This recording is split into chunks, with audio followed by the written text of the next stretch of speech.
जय Hind students, very good evening. आज हम लोगों की नेशनल इनकम की रिवीजन क्लास नंबर 4 है। आज के सेशन में हम लोग नेशनल इनकम से जुड़े हुए बहुत ढेर सारे थ्योरेटिकल टॉपिक सीखने वाले हैं, जैसे रियल जीडीपी, नॉमिनल जीडीपी क्या होता है, GDP as a measure of welfare कैसे वर्क करता है, why GDP is not the most suitable measure of welfare, GDP deflator के बारे में, और उसके बाद हम लोग फिर सीखेंगे कि क्या क्या प्रिकॉशंस रखने चाहिए while using all the 3 methods of calculating national income. Finally हम लोग एंड करेंगे कुछ गिव रीजंस टाइप के क्वेश्चंस के साथ में, जिसमें हम लोग कहेंगे कि कौन सी इनकम नेशनल इनकम में इंक्लूड होती है और कौन सी इनकम नेशनल इनकम में इंक्लूड नहीं होती। आइए, नेशनल इनकम क्लास नंबर 4।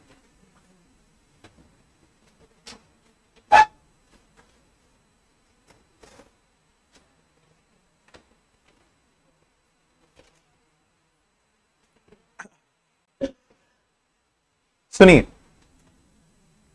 सबसे पहले हम आपको रियल जीडीपी और नॉमिनल जीडीपी के बीच का अंतर सिखाते हैं।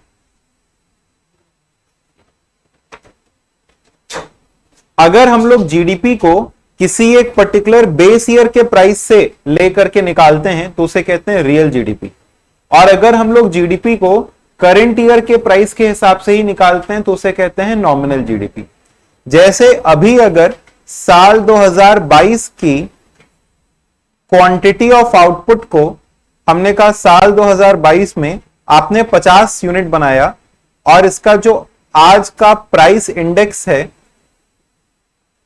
मान लो हम इसे P1 कह रहे हैं, तो वो था 150, जबकि साल 2018 की क्वांटिटी 40 थी और इसका प्राइस इंडेक्स था 120। इसे हम कह रहे हैं P0, माने बेस ईयर की प्राइस 120। तो रियल जीडीपी क्या होता है? Real GDP is basically quantity of output, या फिर it is output measured at base year prices. अगर हम इस समय की आउटपुट को बेस ईयर के प्राइस के हिसाब से नापें तो उसे हम लोग कहते हैं रियल जीडीपी, क्योंकि आज का दाम देखो वेरी कर सकता है। आज कुछ और दाम होगा, कल कुछ और दाम होगा, और एक हफ्ते बाद कुछ और दाम होगा। हम इसके अंदर में एक सिंगल प्राइस लेते हैं जो कि बेस ईयर का प्राइस होता है, जिस ईयर से बेसिकली हम कंपैरिजन करना चाह रहे हैं। तो मान लो अगर हम चेक करना चाहें कि साल 2018 से 2022 में जीडीपी कितनी बढ़ी है, तो हम प्राइस का चेंज नहीं लेंगे, प्राइस हम दोनों में सेम लेंगे। साल 2022 में भी हम 50 के साथ प्राइस इंडेक्स लेंगे 120, और 2018 में भी 40 इंटू 120, तो फिर हम कंपैरिजन कर पाएंगे, क्योंकि हम प्राइस का इफेक्ट नहीं ले रहे हैं।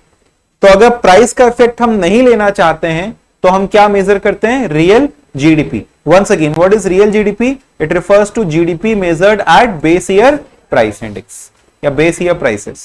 And what is nominal GDP? It refers to GDP measured at current year prices. अगर current year price पे GDP निकालें तो उसे कहते हैं nominal GDP. तो it is GDP at base year price and nominal GDP is GDP at, अच्छा, base year price के हिसाब से अगर देखा जाए नीचे दिए गए एग्जाम्पल के अकॉर्डिंग, तो ये क्या हो जाएगा? 50 इंटू 120। लेकिन GDP at current year price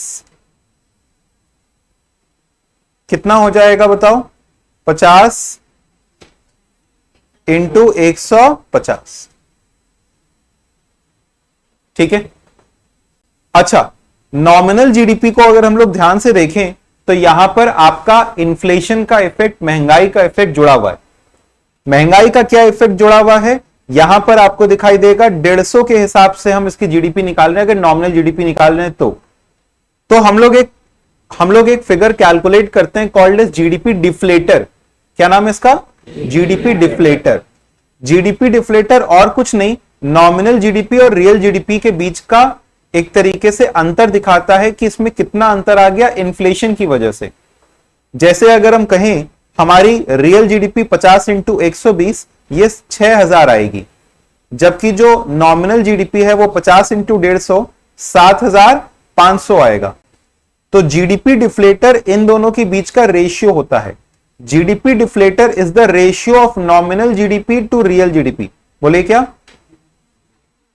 GDP deflator is the ratio of nominal GDP to, it is the ratio of nominal GDP to real GDP.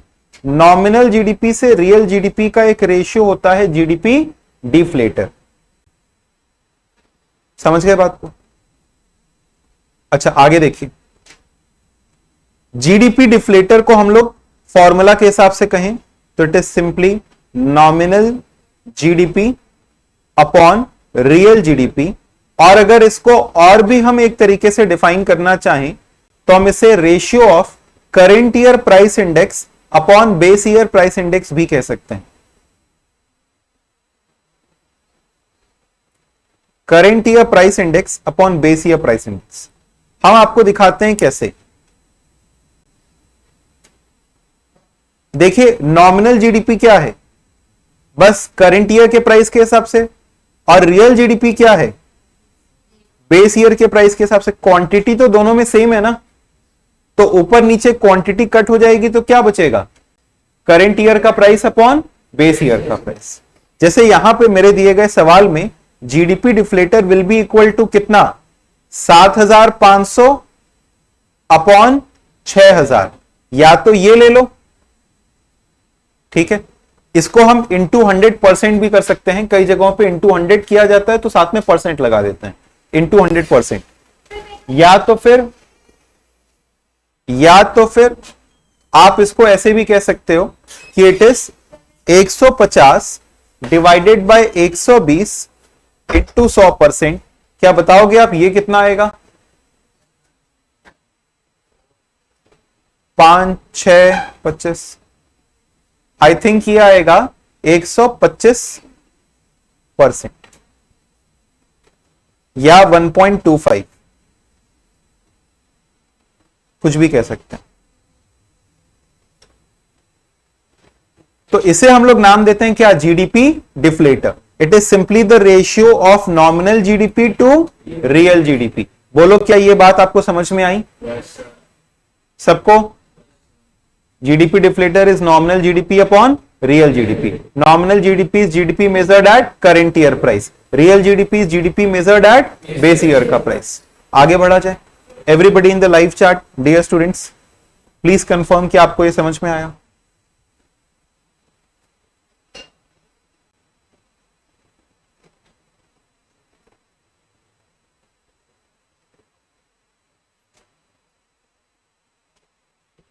Next,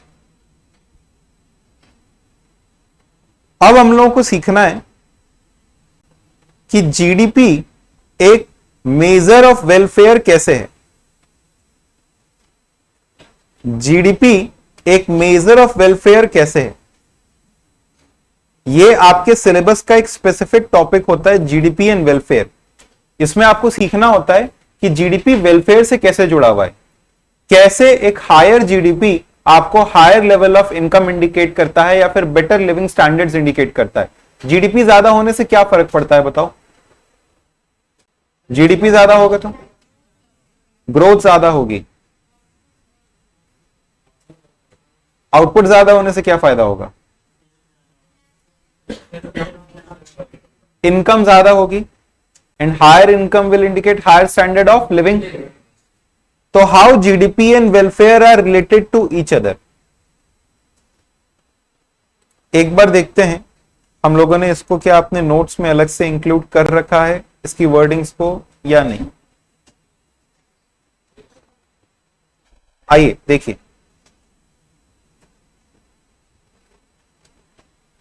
पढ़िए ध्यान से। In general real GDP and welfare are directly related with each other. A higher GDP implies more production of goods and services.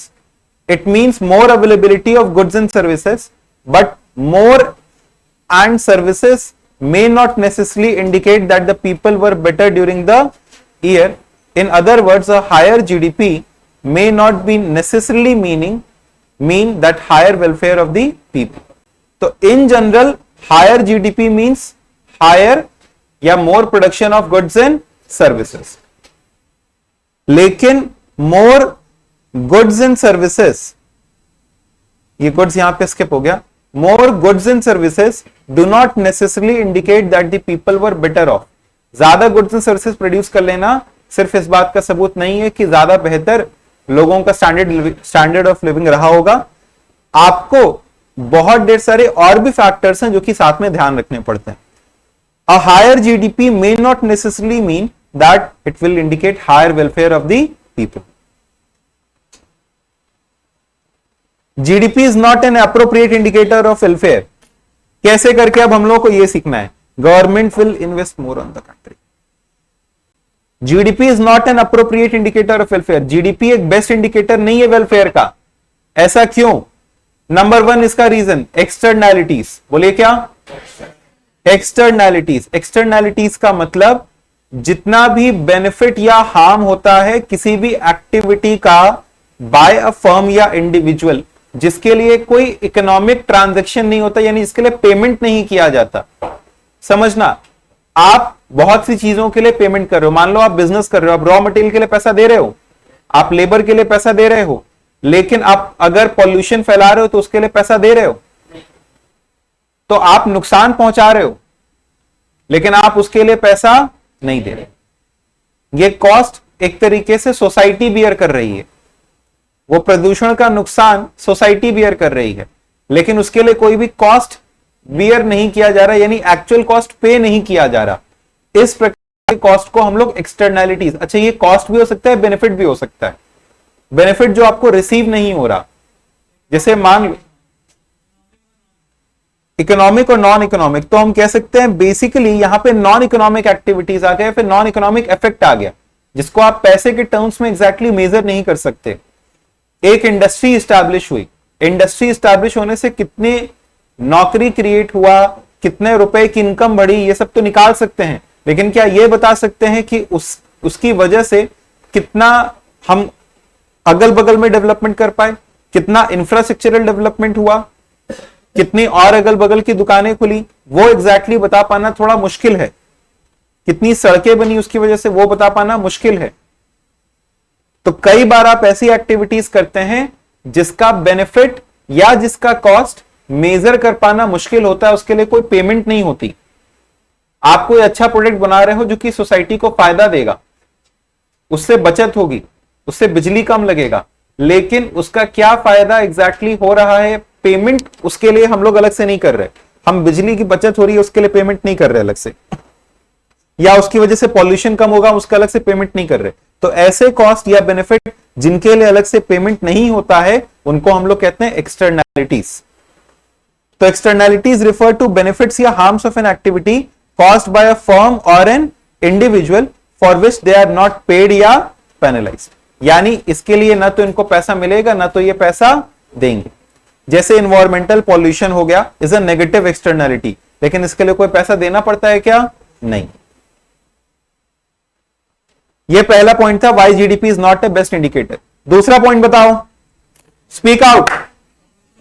Composition of GDP. GDP देख करके उसकी composition का पता नहीं चलता है कि जीडीपी बढ़ा तो क्यों बढ़ा। हो सकता है कि केवल रिचर सेक्शंस की वजह से जीडीपी बढ़ रहा हो सकता है कि कोई एक सेक्टर ही डेवलपमेंट कर रहा हो। ये हमको ये नहीं बताता है कि किस प्रकार से इसका कंपोजिशन है। तो GDP does not exhibit the structure of the product. If the increase in GDP is mainly due to increase production of war equipment and ammunitions, then such an increase can not improve welfare in the economy. यानी अगर ये GDP का जो increase है वो केवल और केवल वॉर इक्विपमेंट बढ़ने की वजह से हो रहा है, तो क्या वो एक बेटर वेलफेयर इंडिकेट करेगा? नहीं। तो कई बार जीडीपी बढ़ सकता है लेकिन वो किस कारण से बढ़ रहा है वो इंडिकेट नहीं होता है। जैसे मान लो हमारे यहां पे कई बार होती है जॉबलेस ग्रोथ। जॉबलेस ग्रोथ माने जैसे सर्विस सेक्टर हमारे यहां पे ग्रो कर रहा है, लेकिन हो सकता है कि सर्विस सेक्टर की ग्रोथ की वजह से इनफ एम्प्लॉयमेंट अपॉर्चुनिटी क्रिएट ना हो। हमने कहा आज तुम जो सर्विस, आज जो सॉफ्टवेयर बना रहे थे वो 10 लाख का था, कल उस सॉफ्टवेयर का दाम 15 लाख हो गया, आज आप जो अकाउंटिंग सर्विस दे रहे थे वो 20 लाख की थी, कल वो अकाउंटिंग सर्विस 25 लाख की हो गई।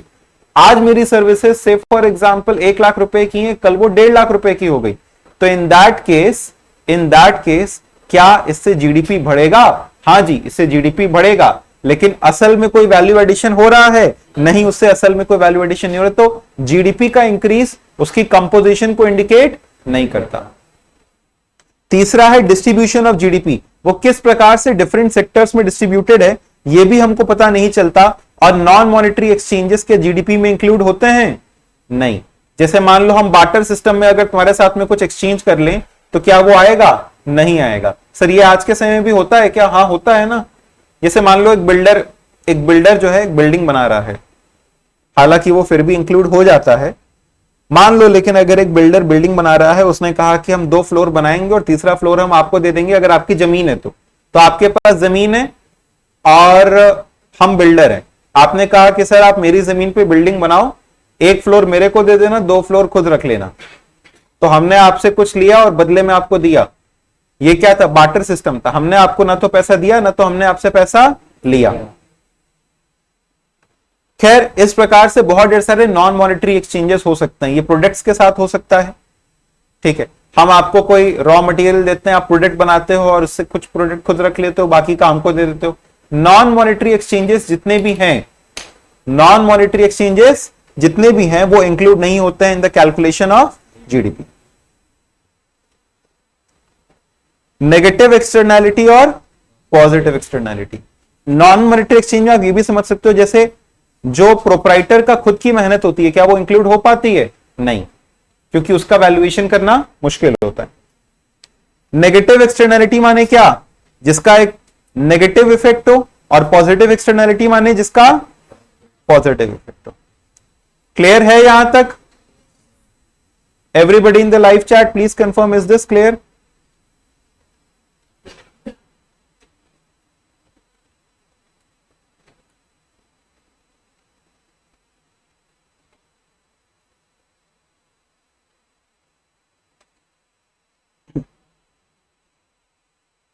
ये किस बच्चे ने डिजाइन बनाया है पेंसिल पे? ऐसे ही पेंसिल है।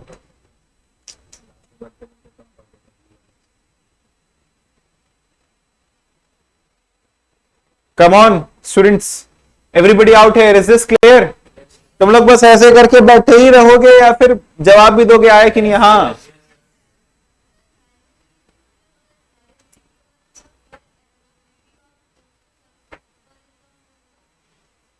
अगर हायर जीडीपी होगा तो यस, पर कैपिटा इनकम भी इंक्रीज कर सकता है।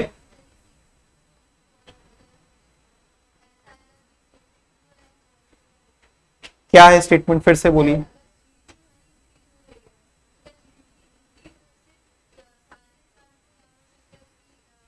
नहीं, जीडीपी इंक्रीज करने से क्या सारे इंसान की एवरेज इनकम इंक्रीज होगी, पर कैपिटा इंक्रीज होगी, ऐसा जरूरी है? नहीं, हर किसी के साथ में नहीं होगा, because increase in GDP does not indicate its composition. Increase in GDP does not indicate its composition, hence increase in GDP may be due to some specific sectors only. Therefore it is not necessary that increase in GDP will benefit everybody. वो हर किसी को benefit करेगा ऐसा compulsory नहीं है।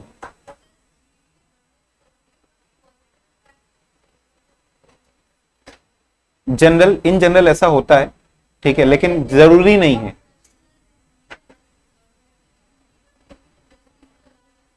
हाँ, तो हमने कहा ना जरूरी नहीं है ऐसा।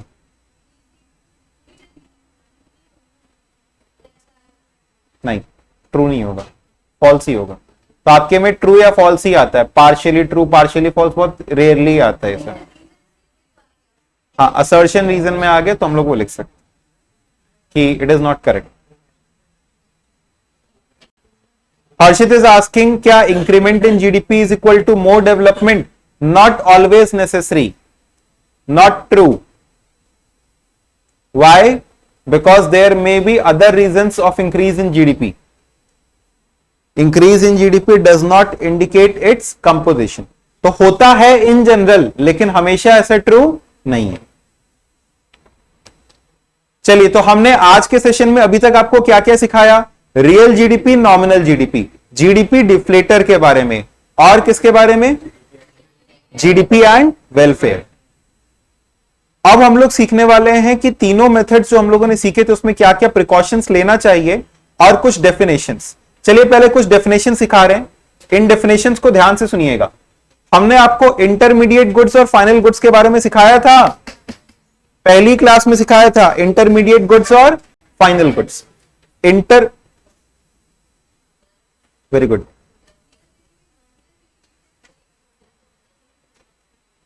क्योंकि हम लोग जीडीपी अलग अलग साल का निकाल रहे हैं कंपैरिजन के लिए, अगर प्राइस कांस्टेंट रखेंगे तो एक्चुअली में हम क्वांटिटी को कंपेयर कर पाएंगे, इसलिए real GDP is a better indicator.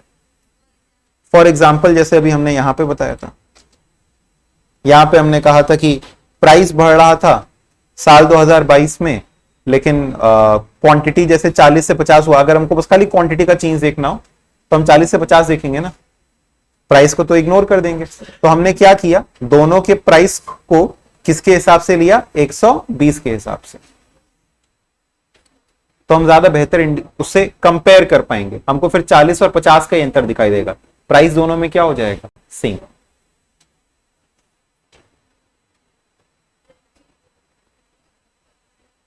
Real GDP एक बेहतर इंडिकेटर इसलिए माना जाता है क्योंकि रियल जीडीपी के अंदर आप प्राइस को कांस्टेंट मान लेते हैं। प्राइस कांस्टेंट होने की वजह से सिर्फ और सिर्फ क्वांटिटी का चेंज दिखाई देता है, प्राइस का चेंज हट जाता है। जैसे इस एग्जाम्पल के अंदर में आपको दिखाई देगा साल 2022 के अंदर में जो रियल जीडीपी थी वो कितनी थी?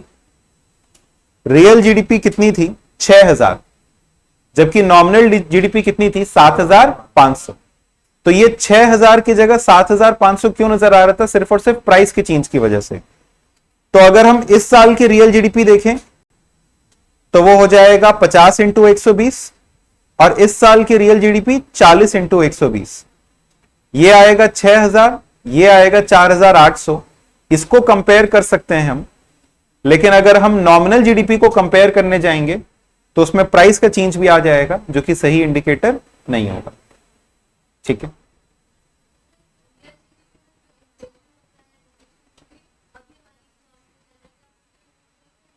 जी नहीं, हाँ इंक्लूड नहीं होगा। हाँ बिल्कुल, वही लेते हैं। अब दीदी 2 मिनट, 2 मिनट बोलिए। अच्छा बोलो बोलो।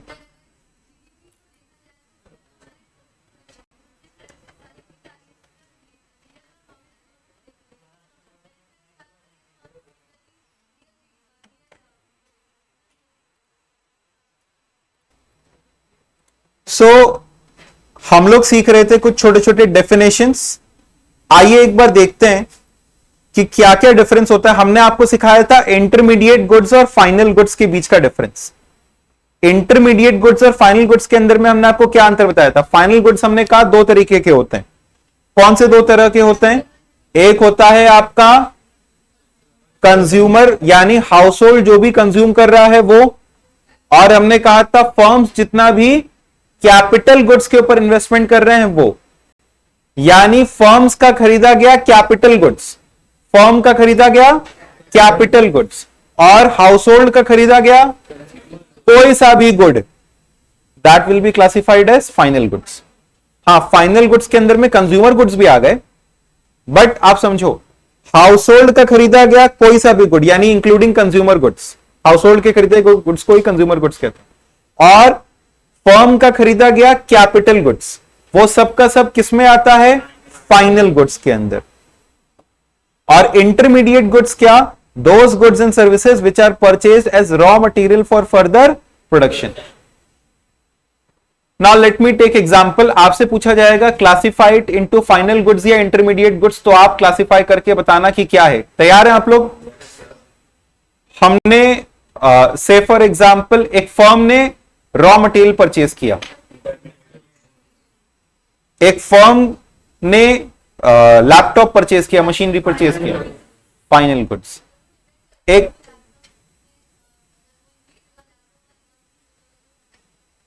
नॉर्मल।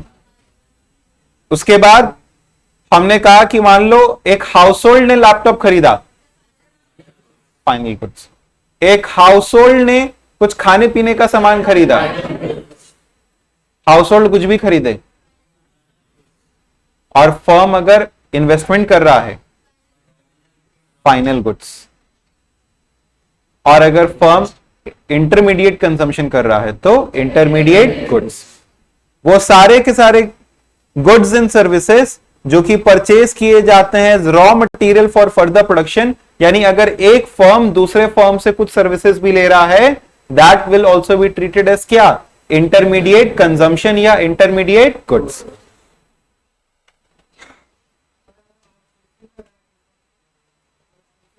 अगर हम आउटसोर्सिंग कर रहे हैं तो वो मेरा आउटपुट है, सामने वाले के लिए इंटरमीडिएट गुड है, ठीक है। स्टॉक और फ्लो दो प्रकार के कॉन्सेप्ट्स होते हैं, स्टॉक कॉन्सेप्ट और फ्लो कॉन्सेप्ट। स्टॉक कॉन्सेप्ट मतलब एक ऐसी चीज जो कि एक पर्टिकुलर पॉइंट ऑफ टाइम पे मेजर किया जाए। जैसे मान लो हम कहें मनी सप्लाई, मनी सप्लाई एक पर्टिकुलर पॉइंट ऑफ टाइम पर मेजर होता है, it is a stock concept. और नेशनल इनकम साल भर की मेजर होती है कि एक पर्टिकुलर पॉइंट ऑफ टाइम की, साल भर की, उसे हम लोग कहते हैं flow concept. National income is a flow concept, but money supply is a stock concept, ठीक है। उसके बाद अगला आता है ग्रॉस इन्वेस्टमेंट और नेट इन्वेस्टमेंट। ग्रॉस और नेट इन्वेस्टमेंट, ग्रॉस इन्वेस्टमेंट का मतलब क्या हुआ, जितना भी addition to physical stock of capital है, जितना भी addition to physical stock of capital, यानी फर्म्स बेसिकली जितना इन्वेस्टमेंट कर रही हैं, फर्म्स जितना भी इन्वेस्टमेंट कर रही हैं, उसे हम लोग किसमें इंक्लूड कर देते हैं, ग्रॉस इन्वेस्टमेंट में।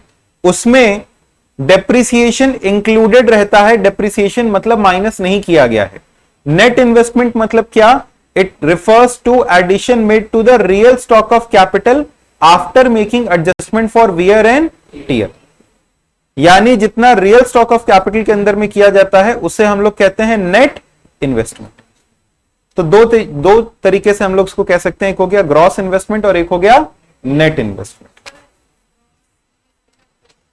ग्रॉस इन्वेस्टमेंट का मतलब जैसे मान लो हमने इस साल जितना भी कैपिटल फॉर्मेशन किया होगा, या फिर हम कह सकते हैं कैपिटल बनाया होगा, हमने नई मशीनरी इंस्टॉल किया, हमने नए असेट्स लगाए, ये सारी के सारी चीजों को इंक्लूड करके जो आता है उसे हम लोग कहते हैं ग्रॉस इन्वेस्टमेंट। लेकिन अब जितना मशीनरी लगाया बनाया जो पहले से था उसमें कुछ ना कुछ गिरा भी होगा, है ना, कुछ डेप्रिसिएशन भी हुआ होगा, डेप्रिसिएशन माइनस कर दें तो वो बन जाता है नेट इन्वेस्टमेंट। इसके बाद नेक्स्ट कंजम्पशन गुड्स और कैपिटल गुड्स, दो प्रकार के गुड्स होते हैं। कंजम्पशन गुड्स मतलब वो गुड्स जो कि डायरेक्टली कंज्यूमर यूज करता है to satisfy the human wants, यानी एक तरीके से हाउस होल्ड जो गुड्स इस्तेमाल कर रहा है उनको हम लोग क्या कह रहे हैं, कंजम्पशन गुड्स।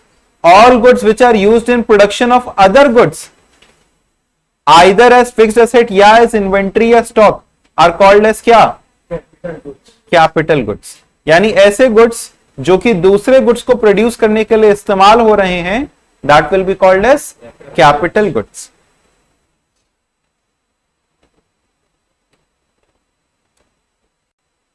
अब ध्यान से सुनिएगा, सर्कुलर फ्लो ऑफ इनकम अपना एक टॉपिक है।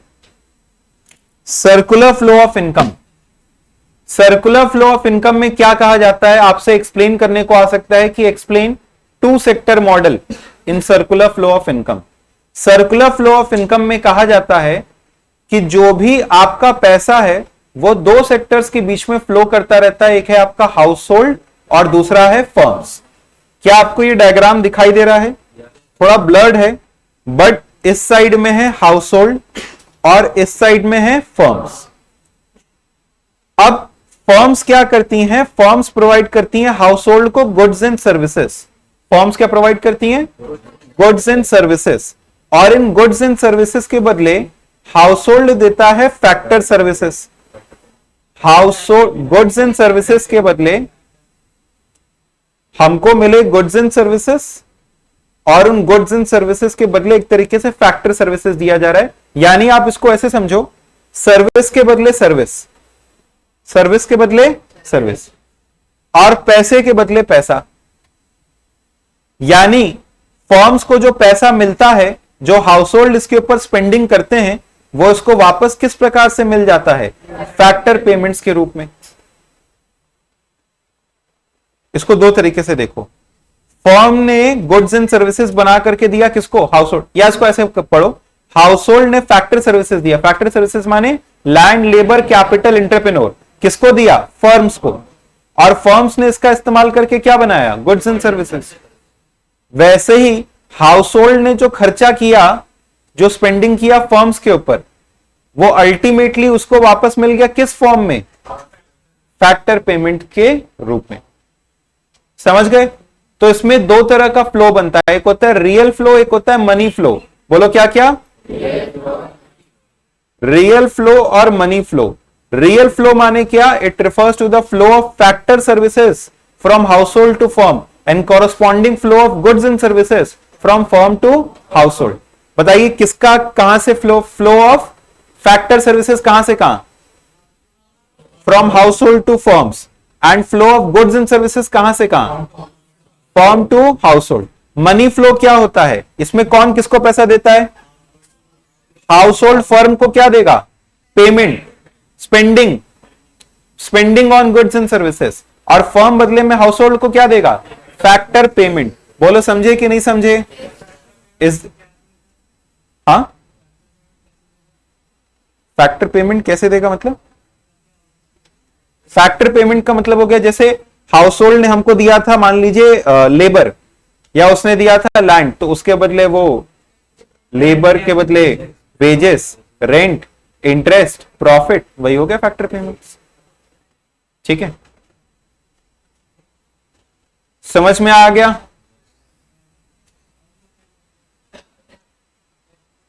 तो टू सेक्टर इकोनॉमी के अंदर में इस प्रकार से आपका मनी फ्लो होता है। सर्कुलर फ्लो ऑफ इनकम यही है। अगर आपको सर्कुलर फ्लो ऑफ इनकम समझाना हो तो ये पैरा आपको याद रखना होगा, आपको ये डायग्राम बनाना होगा और आपको समझाना होगा कि इसमें एक कौन सा है आपका रियल फ्लो और दूसरा कौन सा है आपका मनी फ्लो। आप इसको ऐसे करके भी समझा सकते हैं कि ये और ये चीज रिप्रेजेंट कर रहा है सर्विसेज और सर्विसेज और गुड्स एंड स्पेंडिंग और फैक्टर पेमेंट रिप्रेजेंट कर रहा है money flow. Goods and services और फैक्टर सर्विसेज रिप्रेजेंट कर रहा है रियल फ्लो, और ये दोनों मिलाकर के ही क्या बन रहा है? Circular flow.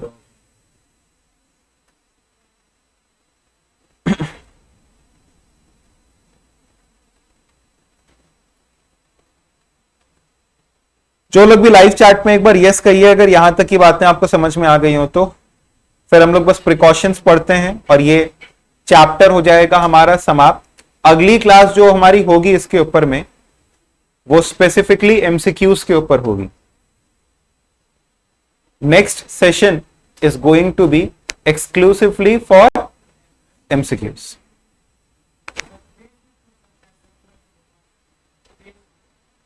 फेस नहीं, ये सब नहीं।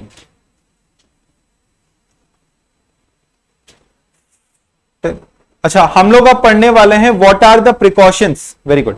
What are the precautions while using different methods. जैसे वैल्यू एडेड मेथड हम लोग जब यूज कर रहे थे तो क्या फॉर्मूला था वैल्यू एडेड का? Come on speak out.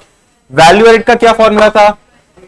GDP MP minus GDP MP is equal to sale plus change in stock minus intermediate consumption. Sale plus change in stock minus intermediate consumption. और GDP MP को फिर हम किस में convert करते थे? NNP FC. यहां पे सेल लेते वक्त हमको कुछ बातें ध्यान रखनी है कि sale of second hand goods नहीं लेंगे।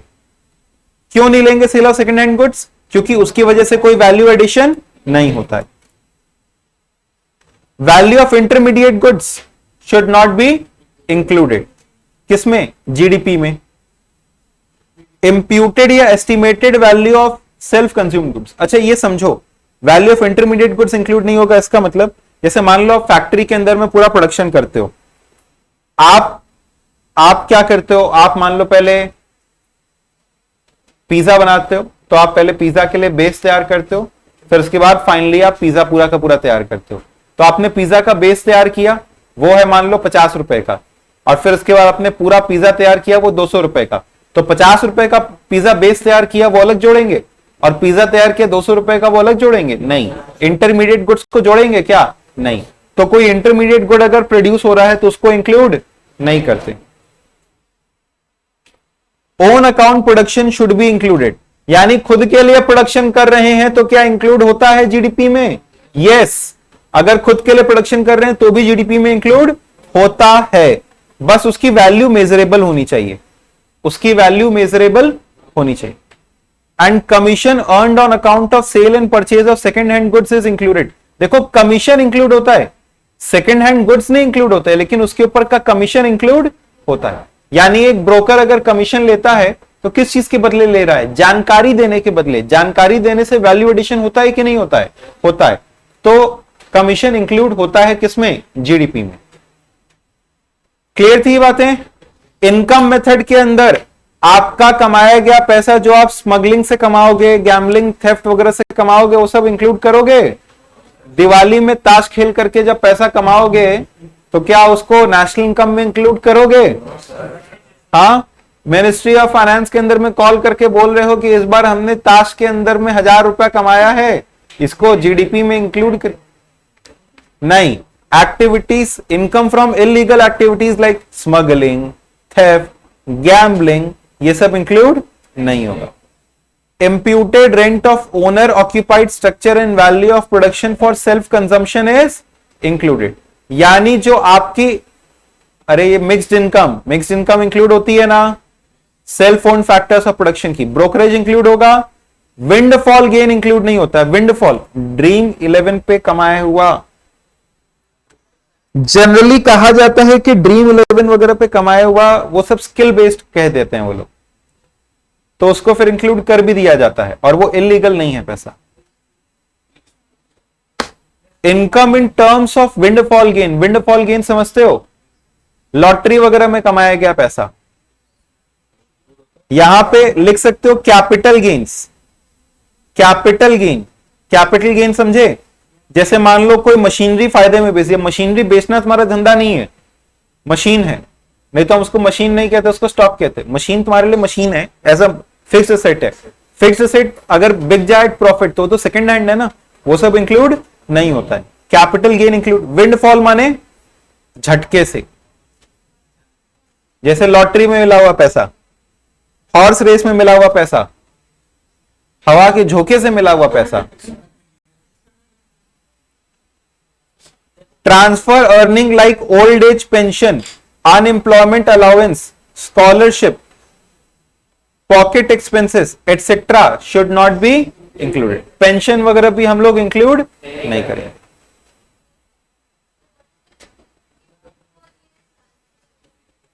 Windfall gain is completely different. Windfall gain is आपको झटके से कोई एक कमाई हो गई, जैसे ट्रांसफर इनकम इज नॉट झटके से कमाया गया पैसा या अचानक से कमाया गया पैसा।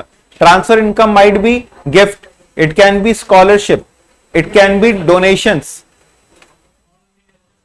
Windfall is uncertain income, uncertainly मिल गया, ठीक है।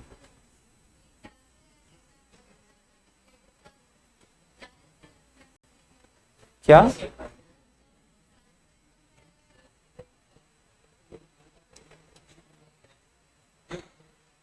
ट्रांसफर इनकम के अंदर में विंडफॉल गेन्स भी इंक्लूड होते हैं।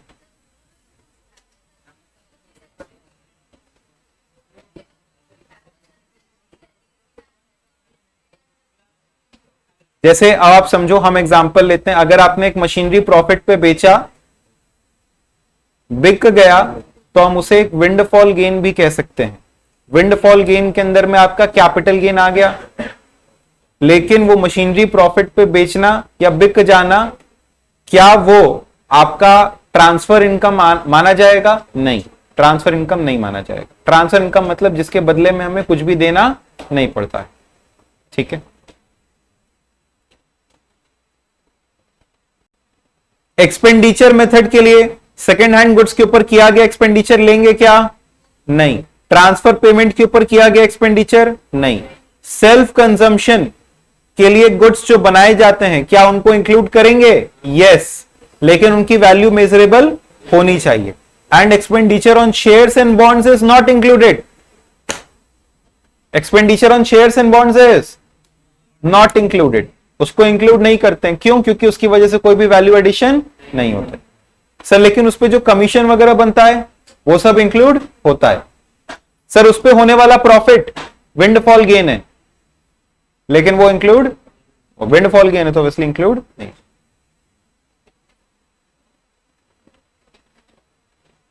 खत्म भाई खत्म। इसके बाद हम आपको कुछ और क्वेश्चन अब आपकी वर्कशीट से करवा रहे हैं। वर्कशीट से अब कुछ क्वेश्चंस आपको करवाते हैं।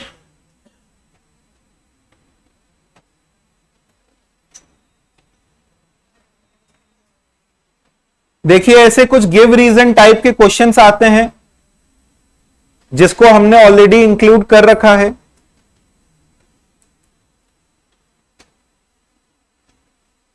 प्लीज इसको ध्यान से देखिए। Give reason explaining whether the following will be included in national income. क्या ये नेशनल इनकम में इंक्लूड होगा या नहीं होगा?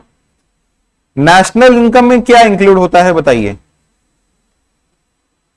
नेशनल इनकम में क्या इंक्लूड होता है? किसकी कमाई इंक्लूड होती है? रेसिडेंट्स की कमाई। डबल काउंटिंग प्रॉब्लम के बारे में चर्चा कर ले। अच्छा करते हैं। नेशनल इनकम में क्या इंक्लूड होता है? रेसिडेंट्स की कमाई। Profit earned by a branch of foreign bank. Foreign bank की एक ब्रांच अगर इंडिया में पैसे कमा रही है तो वो नेशनल इनकम का हिस्सा नहीं होगी।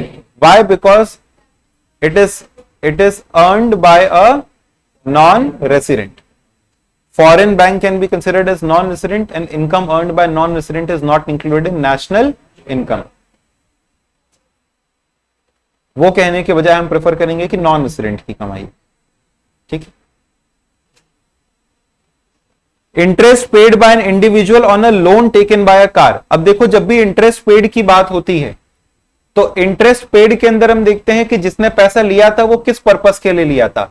अगर घरेलू पर्पस के लिए लिया है, अगर घरेलू पर्पस के लिए लिया है, घर के लिए लिया है, घर की कार के लिए लिया है, अपने कोई भी पर्सनल लोन लिया है, तो उसके ऊपर जो इंटरेस्ट बनता है वो इंक्लूड नहीं होता। लेकिन जो भी बिजनेस पर्पस के लिए, जो भी बिजनेस पर्पस के लिए होता है उसको हम लोग इंक्लूड करते हैं। तो interest paid by an individual on loan taken to buy a car will not be included. क्यों? क्योंकि माना जाता है इस पैसे से इसने कोई भी वैल्यू एडिशन नहीं किया। Expenditure on machine for installation installation in a factory. अच्छा, मशीन के ऊपर किया गया खर्चा नेशनल इनकम में इंक्लूड होगा कि नहीं होगा? होगा।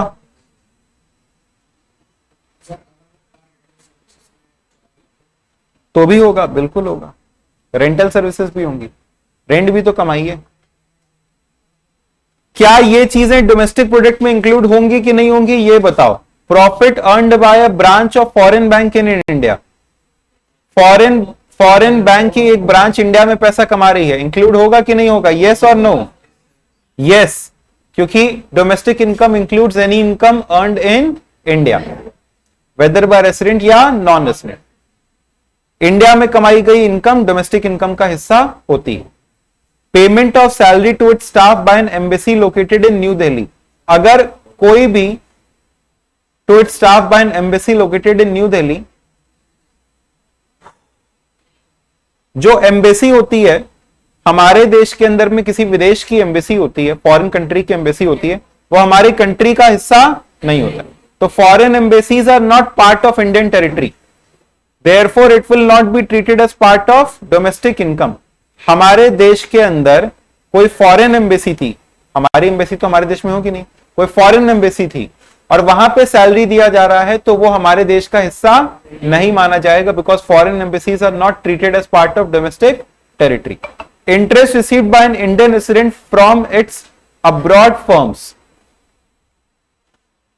बाहर से मिल रहा है इंटरेस्ट, बाहर से इंटरेस्ट मिल रहा है, नहीं होगा, because it is earned from abroad. ये आया कि नहीं आया? Everybody in the chat section please confirm. जो फॉरेन बैंक की ब्रांच ने इंडिया में कमाया, डोमेस्टिक इनकम में होगा क्योंकि इंडिया में कमाया। दूसरा वाला इंडिया के अंदर का नहीं है क्योंकि foreign embassy is not part of India. और तीसरा वाला होगा कि नहीं होगा? नहीं होगा। Why? Because earned from abroad.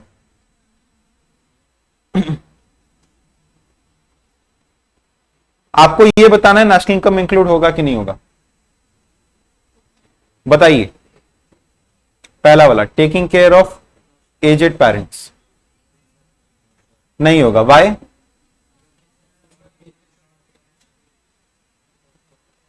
इसकी वजह से कोई भी इकोनॉमिक एक्टिविटी नहीं हो रही, कोई मनी का इनफ्लो नहीं हो रहा। It can not be measured in terms of money. Corporate tax, corporate tax ऐसे इसको इंक्लूडेड कह सकते हैं कि ये आपके प्रॉफिट का हिस्सा है, तो उस हिसाब से फिर ये इंक्लूड होता है। And expenditure on providing police services by government, government का फाइनल कंजम्पशन एक्सपेंडिचर है ना, तो गवर्नमेंट का जो फाइनल कंजम्पशन एक्सपेंडिचर होता है वो इंक्लूड होता है। तो गवर्नमेंट ने अगर कहीं पे पुलिस वगैरह लगाई है, कोई क्रिकेट मैच चल रहा है वहां पे पुलिस लगवाई है, तो उसके ऊपर अगर गवर्नमेंट ने खर्चा किया तो क्या वो इंक्लूड होगा? Yes. Is this clear? Just a minute.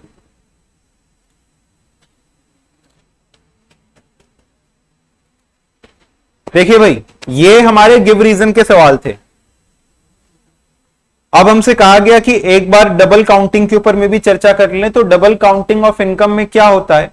When the same output produced or the same income is counted twice, that is called as problem of double counting, because one input goes through various processes। एक जो input होता है वो कई processes या कई firm से pass on होकर के जाता है, तो इसलिए वो डबल काउंटिंग की समस्या हो सकती है। मैन्युफैक्चरर से होलसेलर के पास गया, होलसेलर से रिटेलर के पास गया, रिटेलर से फिर फाइनल कंज्यूमर के पास गया। अगर मान लो मैन्युफैक्चरर ने 100 रुपए का बनाया और होलसेलर ने उसको 150 का बेचा, अगर होलसेलर 150 और मैन्युफैक्चरर 100 दोनों के दोनों अगर इंक्लूड कर दें तो ऐसे तो 250 हो जाएगा। यस और नो? और रिटेलर ने अगर 180 का बेचा वो भी जोड़ दे तो बहुत ज्यादा हो जाएगा, लेकिन अल्टीमेटली कितने का बना? 180।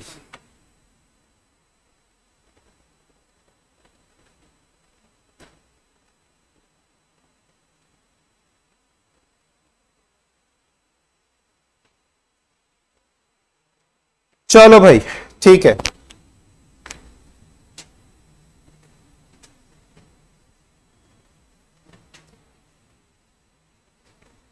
आज के सेशन में सिर्फ इतना ही। आप लोगों को क्या ये वर्कशीट मिल गई थी? आप लोग इसको सॉल्व करिएगा। हम वेबसाइट पर इसके रिमेनिंग पोर्शंस को शेयर कर रहे हैं, ठीक है। वेबसाइट पर एक सेक्शन के थ्रू इसको रिमेनिंग पोर्शंस को हम लोग शेयर कर रहे हैं, तो वहां से प्लीज इसको आप डाउनलोड कर लीजिएगा। यहां पर एक सेक्शन बनाया गया था, chapter wise question bank for 11th and 12th। इसी में मैंने कहा था अपडेट करने के लिए, शायद हो गया हो, अभी हुआ नहीं है। यहीं पर आपको, आप देख रहे हैं डाउनलोड सेक्शन है, डाउनलोड सेक्शन के अंदर में chapter wise question bank for 11th and 12th, यहीं पर इस प्रकार से ये अपडेट हो जाएगा। जैसे आपको दिखाई दे रहा है इकोनॉमिक्स का वर्कशीट और सॉल्यूशन, तो वैसे ही करके ये भी और भी चैप्टर्स के लिए अपडेट कर दिया जाएगा। आप लोग यहां से इसका सॉल्यूशन भी डाउनलोड कर सकते हैं। सॉल्यूशन शेयर किया गया था कि नहीं किया गया था? आपके पास सॉल्यूशन है शेयर की नहीं है? सॉल्यूशन भी वहीं पे हो जाएगा। इसको प्रॉपरली सीखने के लिए और प्रैक्टिस करने के लिए, स्टूडेंट्स लिसन केयरफुली, हमने आपसे पहले भी कहा कि आप अच्छा तब कर पाओगे जब आप उसको लिख करके भी प्रैक्टिस करो, है कि नहीं? आप लिखना नहीं चाहते हो, डरते हो आप लोग, और जब तक नहीं लिखोगे और जब लिखने बैठो तो ये होता है कि सर क्या ही लिखें, है ना, क्या लिखें, हमारे पास में कोई क्वेश्चन नहीं है, मन है सब कुछ, पेन कॉपी पेंसिल किताब पेपर सब तैयार है,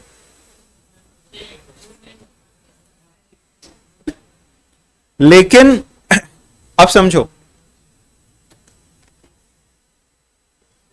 आपके साथ में ना एकदम वो ठीक उल्टा है। एक सुपर 30 एक मूवी थी, उसके अंदर डायलॉग था, आपके पास सुविधा है, साधन भी है, मन नहीं है। ठीक है, दिवाली आ रहा है तो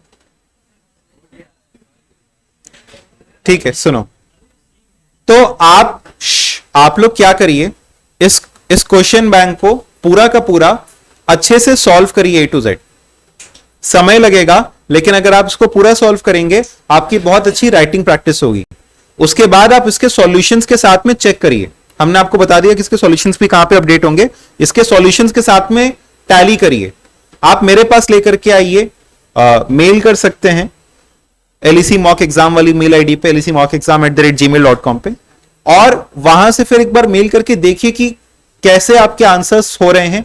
बेहतर है कि आप खुद से भी अपने सॉल्यूशंस को रिव्यू करिए, हम आपके साथ में सॉल्यूशंस की शीट शेयर करेंगे, लेकिन अगर आप उसको सॉल्व करेंगे then believe me that will be a toppers preparation, और आप लोग अच्छा कर सकते हो। बहुत कुछ एक्स्ट्रा ऑर्डिनरी करने की जरूरत नहीं है, बस इस पॉइंट ऑफ टाइम से भी अगर आप सही तरीके से कॉन्सेंट्रेट करो, मेहनत करो, तो result can be very good. ठीक है, चलिए, thank you so much students, हम लोग अपनी नेक्स्ट क्लास में मिलते हैं।